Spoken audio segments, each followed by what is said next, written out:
ಆತ್ಮೀಯ ಬಂಧುಗಳೇ, ಶ್ರೀರಾಮಚರಿತ ಮಾನಸ ಸುಂದರಕಾಂಡ ಇದರಿಂದ ಚೌಪಾಯಿಗಳು ಮತ್ತು ದೋಹೆಯನ್ನು ತಿಳ್ಕೊಳ್ಳೋಣ.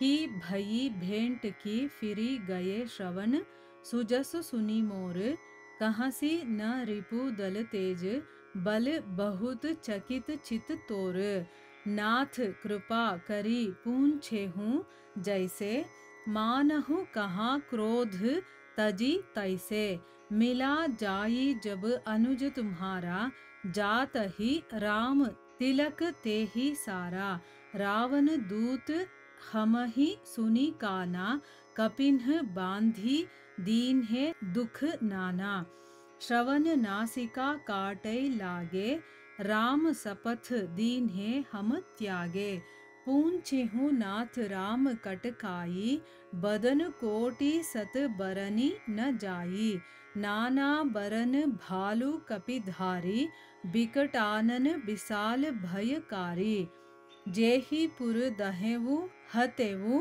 सुत तोरा सकल कपिन्ह मह तेरी बलु थोरा अमित नाम भट कठिन कराला अमित नाग बल ಬಿಪುಲ್ ಬಿಸಾಲ. ಇವು ಚೌಪಾಯಿಗಳು ಮತ್ತೆ ದೋಹೆ. ಈಗ ಇದರ ಅರ್ಥವನ್ನ ತಿಳ್ಕೊಳ್ಳೋದಕ್ಕೆ ಪ್ರಯತ್ನ ಮಾಡೋಣ. ಇಲ್ಲಿ ತುಳಸಿದಾಸರು ಹೇಳ್ತಾರೆ, ರಾವಣ ಶುಕ ಸಾರಣರನ್ನ ಕೇಳ್ತಾನೆ, ವಿಭೀಷಣ ಹೇಗಿದ್ದಾನೆ, ಅಲ್ಲಿನ ವಾನರ ಬಲ್ಲೂಕರ ಸೈನ್ಯದ ಬಗ್ಗೆ ನನಗೆ ಹೇಳಿ, ಮತ್ತೆ ಆ ತಾಪಸವರ ಬಗ್ಗೆ ಕೂಡ ನನಗೆ ತಿಳಿಸಿ ಅಂತ ಅಂದ್ಬಿಟ್ಟು ಕೇಳ್ತಾನೆ. ಅವರನ್ನ ನೀನು ನೋಡಿದೀಯಾ, ಅಥವಾ ಅವರು ನನ್ನ ಯಶೋ ವೈಭವವನ್ನ ಕೇಳಿನೇ ವಾಪಸ್ ಹೊರಟೋಗಿದಾರ ಅಥವಾ ಇದಾರ ಅವರು ಇಲ್ವಾ? ಯಾಕೆ ಅಂತಂದ್ರೆ ನಾನು ಮಾಡಿರುವಂತಹ ಸಾಧನೆಗಳಿದೆಯಲ್ಲ ಅದನ್ನೆಲ್ಲ ಕೇಳಿ ಅವ್ರು ವಾಪಸ್ ಏನಾದರೂ ಹೆದರ್ಕೊಂಡು ಹೊರಟೋದ್ರ? ಶತ್ರು ಸೇನೆ ತೇಜೋಬಲದ ಬಗ್ಗೆ ಕೂಡ ಆ ಸೇನೆಯಲ್ಲಿ ಎಷ್ಟು ಬಲ ಇದೆ, ಯಾವ ರೀತಿಯ ಸೈನಿಕರಿದ್ದಾರೆ, ಅವರ ಬಲ ಏನು, ಅದ್ರ ಬಗ್ಗೆ ಯಾಕೆ ನನಗೆ ಹೇಳ್ತಾ ಇಲ್ಲ, ಹೇಳಿ. ಯಾಕೆ ಅಂತಂದ್ರೆ ಅವನಿಗೆ ಅಲ್ಲಿನ ಬಗ್ಗೆ ತಿಳ್ಕೊಳ್ಳುವಂತ ಒಂದು ಕುತೂಹಲ ಇದೆ ಅಲ್ವಾ. ಈಗ ರಾಮ ಬಂದಿದ್ದಾನೆ ಯುದ್ಧಕ್ಕೆ ಅಂತಂದ್ರೆ ಅವ್ರ ಸೈನ್ಯ ಹೇಗಿದೆ ಅನ್ನೋದು ಕೂಡ ತಿಳ್ಕೋಬೇಕು ಅನ್ನುವಂತ ಒಂದು ಕುತೂಹಲ ಇರೋದ್ರಿಂದ ಕೇಳ್ತಾ ಇದ್ದಾನೆ. ಮತ್ತೆ ಹೇಳ್ತಾನೆ, ಎಲವೋ ಶುಕ, ನಿನ್ನ ಚಿತ್ತ ಚಕಿತಗೊಂಡಿರೋ ಹಾಗಿದೆಯಲ್ಲ ಅಂತ ಅಂದ್ಬಿಟ್ಟು ಹೇಳ್ತಾನೆ. ಅಂದ್ರೆ ನೀನ್ ಯಾಕೆ ಒಂಥರ ಆಶ್ಚರ್ಯವಾಗಿದೆಯಲ್ಲ, ನಿನ್ನ ನೋಡಿದ್ರೆ ಹಿಂದೆ ಹೇಗಿದ್ಯೋ ಹಾಗೆ ಕಾಣಿಸ್ತಾ ಇಲ್ವಲ್ಲ, ಇನ್ನೇನೋ ಒಂಥರ ಡಿಫ್ರೆಂಟ್ ಆಗಿದೆಯಲ್ಲ, ಆಶ್ಚರ್ಯದ ಥರ ಇದೆಯಲ್ಲ, ಯಾಕೆ ಏನು ಅಂತ ಅಂದ್ಬಿಟ್ಟು ಕೇಳ್ತಾ ಇದ್ದಾನೆ. ಅಂದರೆ ಅವನಿಗೆ ಅಲ್ಲಿನ ವಿಷಯ ತಿಳ್ಕೊಳ್ಳೋ ಅಂಥ ಕುತೂಹಲ ಹೆಚ್ಚಾಗ್ಬಿಟ್ಟಿದೆ. ಅದಕ್ಕೋಸ್ಕರ ಅವನು ಪ್ರಶ್ನೆ ಮೇಲೆ ಪ್ರಶ್ನೆ ಆಗ್ತಾ ಇದ್ದಾನೆ.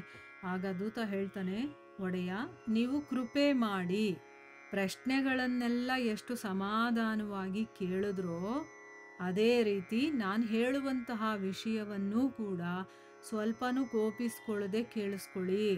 ನನ್ನನ್ನು ನಂಬಿ ನಿಮ್ಮ ತಮ್ಮ ವಿಭೀಷಣ ಹೋಗಿ ಶ್ರೀರಾಮಚಂದ್ರನನ್ನ ಸೇರ್ಕೊಂಡಾಗ್ಲೇನೆ ಅವನಿಗೆ ಶ್ರೀರಾಮ ಏನು ಮಾಡ್ದ, ಆ ರಾಜ್ಯದ ಪಟ್ಟಾಭಿಷೇಕವನ್ನ ಮಾಡ್ದ ಅಂತ ಹೇಳ್ತಾನೆ. ಅಂದ್ರೆ ನಾನು ಹೇಳ್ತಾ ಇರೋದು ಸುಳ್ಳಲ್ಲ. ಅವನಿನ್ನೂ ಹೋಗಿ ಏನೂ ಮಾತೇ ಆಡಿಲ್ಲ, ಬರೀ ಅಲ್ಲಿ ಹೋಗಿದ ತಕ್ಷಣನೇ ಅವನನ್ನ ಲಂಕಾಧೀಶ್ವರನನ್ನಾಗಿ ಮಾಡಿಬಿಟ್ಟ. ನಾವು ನಿಮ್ಮ ದೂತರು ಅಂತ ತಿಳಿದಿದ್ದ ತಕ್ಷಣನೇ ವಾನರರೆಲ್ಲ ಏನು ಮಾಡಿದ್ರು, ನಮ್ಮನ್ನ ಬಂಧಿಸಿದ್ರು, ಬೇಕಾದಷ್ಟು ಕಷ್ಟಗಳನ್ನು ಕೊಟ್ಟರು. ಅವರು ನಮ್ಮ ಕಿವಿ ಮೂಗು ಎಲ್ಲವನ್ನ ಕತ್ತರಿಸೋದಕ್ಕೆ ಸಿದ್ಧರಾದಾಗ ನಾವು ಶ್ರೀರಾಮನ ಮೇಲೆ ಆಣೆ ಮಾಡ್ತಾ ಇದ್ದಂಗೆನೆ ನಮ್ಮನ್ನು ಅವರು ಬಿಟ್ಬಿಟ್ರು. ನೀವು ಶ್ರೀರಾಮನ ಸೇನೆಯ ಬಗ್ಗೆ ಕೇಳಿದಿರಾ ಪ್ರಭು, ಆ ಸೇನೆ ಅನ್ನೋದು ಕೋಟಿ ಬಾಯಿ ಇದ್ರೂ ಕೂಡ ವರ್ಣಿಸೋದಕ್ಕೆ ಅಸಾಧ್ಯ. ಈ ಒಂದು ಬಾಯಲ್ಲಿ ಏನು ವರ್ಣನೆ ಮಾಡಲಿ, ಆ ಸೇನೆಯಲ್ಲಿ ಬೇಕಾದಷ್ಟು ಬಣ್ಣ ಬಣ್ಣದ ವಾನರರು, ಭಲೂಕಗಳು, ಇದು ಅಂದರೆ ಕರಡಿಗಳಿರುತ್ತಲ್ಲ, ಅದು ಬೇಕಾದಷ್ಟು ಜನ, ಅಸಂಖ್ಯಾತ ಅಂತ ಹೇಳಿದ್ದಾರೆ. ಅಷ್ಟಿದ್ರು. ಮತ್ತು ಅವ್ರ ಮುಖಗಳೆಲ್ಲ ಭಯಂಕರವಾಗಿದೆ, ನೋಡಿದ ತಕ್ಷಣ ಹೆದರ್ಕೊಳ್ಳೋ ಹಾಗಿದೆ. ಅಷ್ಟು ಭಯಂಕರವಾದಂತಹ ಮುಖಗಳು, ವಿಶಾಲವಾದಂತಹ ಶರೀರ ಇರುವಂಥವ್ರು. ಆಮೇಲೆ ಅತಿ ಭಯಾನಕರಾಗಿದ್ದಾರೆ ಅವರು, ನೋಡಿದ್ರೇ ಹೆದರಿಕೆ ಆಗುತ್ತೆ. ನಮ್ಮ ನಗರಕ್ಕೆ ಬಂದಿದ್ನಲ್ಲ, ಲಂಕೆಯನ್ನು ಸುಟ್ಟು ಮತ್ತೆ ನಿಮ್ಮ ಮಗನಾದಂತಹ ಅಕ್ಷಯ ಕುಮಾರನನ್ನ ಕೊಂದಂತಹ ಕಪಿ ಬಂದಿದ್ನಲ್ಲ, ಅಂದ್ರೆ ಇಲ್ಲಿ ಹನುಮಂತನ ಬಗ್ಗೆ ಹೇಳ್ತಾ ಇರೋದು. ಬಂದ ಒಂದೇ ಒಂದು ಕಪಿ, ಅವನ ಬಲದ ಬಗ್ಗೆ ನಿಮಗೇ ಗೊತ್ತಿದೆ. ಅವನು ಇಡೀ ಲಂಕೆಯನ್ನೇ ಸುಟ್ಟುಬಿಟ್ಟಿದ್ದ. ಮತ್ತೆ ನಿಮ್ಮ ಮಗನನ್ನು ಕೂಡ ಕೊಂದುಬಿಟ್ಟಿದ್ದಲ್ಲ. ಆ ಕಪಿಯ ಬಲ ಇದೆಯಲ್ಲ, ಅದು ಬೇರೆಯವರ ಜೊತೆ ಹೋಲಿಸ್ಕೊಂಡ್ರೆ ಹೆಚ್ಚಾಗೇ ಇದೆ. ಅಂದ್ರೆ ಅವನಿಗೆ ಸರಿಸಮನಾಗಿ ಬಲ ಇರುವಂಥವರೇ ಅಲ್ಲಿದ್ದಾರೆ. ಅಸಂಖ್ಯ ನಾಮವುಳ್ಳ, ಅಂದ್ರೆ ಬೇಕಾದಷ್ಟು ಹೆಸರುಗಳಿದೆ. ಆಮೇಲೆ ತುಂಬಾ ಕಠಿಣ ಕರಾಳ ಅಂತಂದ್ರೆ ತುಂಬಾನೇ ಸ್ಟ್ರಾಂಗ್ ಆಗಿರುವಂಥವ್ರು, ಅಸಮಾನ ಯೋಧರು, ಅವರಿಗೆ ಸರಿಸಮಾನರಾಗಿರುವಂಥ ಯೋಧರೇ ಇಲ್ವೇನೋ, ಅಷ್ಟು ಶಕ್ತಿಶಾಲಿಯಾದಂತಹ ವಾನರರು, ಬಲೂಕಗಳಿದ್ದಾರೆ. ಆಮೇಲೆ ಅಜೇಯರು, ಅವರನ್ನ ಗೆಲ್ಲೋದಕ್ಕೂ ಕೂಡ ತುಂಬಾ ಕಷ್ಟ. ಅವರು ಅಸಂಖ್ಯ ಅನೇಕ ಬಲ ಸಂಪನ್ನರು, ಬೇಕಾದಷ್ಟು ಶಕ್ತಿ ಇದೆ. ಭೀಮ ವಿಶಾಲಕಾಯರು, ಅಂದ್ರೆ ತುಂಬಾ ದಪ್ಪ ಸ್ಟ್ರಾಂಗ್ ಆಗಿರ್ತಾರೆ. ಆ ರೀತಿ ಅಗಲವಾಗಿ ಮತ್ತೆ ಎತ್ತರವಾಗಿರುವಂತಹ ದೇಹ ಇರುವಂಥವ್ರು ಅಂತ ಅಂದ್ಬಿಟ್ಟು ಹೇಳ್ತಾನೆ. ಅಂದ್ರೆ ಅಷ್ಟು ಶಕ್ತಿಶಾಲಿಗಳವರು, ಅವರು ನೋಡಿದ್ರೇನೆ ಹೆದರಿಕೆ ಆಗುತ್ತೆ. ಆಮೇಲೆ ಅವರು ಬಲಪರಾಕ್ರಮಗಳನ್ನ ನಮ್ಮ ಬಾಯಲ್ಲೂ ಹೇಳೋದಕ್ಕಾಗಲ್ಲ, ಅಷ್ಟು ಬಲಶಾಲಿಗಳು. ಒಬ್ರು ಇಬ್ರಲ್ಲ, ಅಸಂಖ್ಯಾತ ಜನರಿದ್ದಾರೆ ಅಂತಂದ್ಬಿಟ್ಟು ರಾವಣನಿಗೆ ಅಲ್ಲಿನ ವಿಚಾರವನ್ನ ತಿಳಿಸ್ತಾರೆ. ಇಲ್ಲಿಗೆ ನಾವು ನಿಲ್ಸೋಣ. ಹರೇ ಕೃಷ್ಣ.